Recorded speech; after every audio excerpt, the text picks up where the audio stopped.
Hello and welcome to HDR voice. मैं हूं आपके साथ दानिश राजा। बॉलीवुड की बात करते हैं। बॉलीवुड में फिल्म इश्क ज़ादे से एक साथ कैरियर का आगाज करने वाले अदाकार अर्जुन कपूर और अदाकारा परिणीति चोपड़ा की दोस्ती किसी से ढकी छुपी नहीं।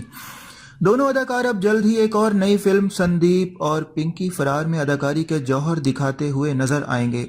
इस हवाले से जब इंटरव्यू के दौरान परिणीति से पूछा गया तो उनका कहना था कि अर्जुन बहुत ज्यादा खुशकिस्मत है जिसे मेरे साथ एक बार फिर काम करने का मौका मिल रहा है। वाह भाई वाह। अर्जुन के साथ मेरी दोस्ती ऐसी है कि हम एक दूसरे को बहुत तंग करते हैं।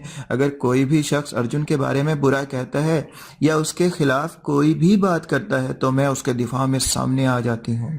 उन्होंने कहा कि मैं अर्जुन के बारे में कुछ भी गलत नहीं सुन सकती, जबकि मेरी दोस्ती ऐसी है कि अगर अर्जुन के खिलाफ किसी ने ज्यादा गलत बात कही तो मैं उसे कत्ल भी कर सकती हूँ। लो जी, लग गई दफा 302, पड़ गया इश्क का पेचा।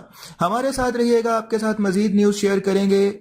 अपने होस्ट को इजाजत दीजिएगा। नेक्स्ट टाइम के लिए टेक केयर, बाय बाय।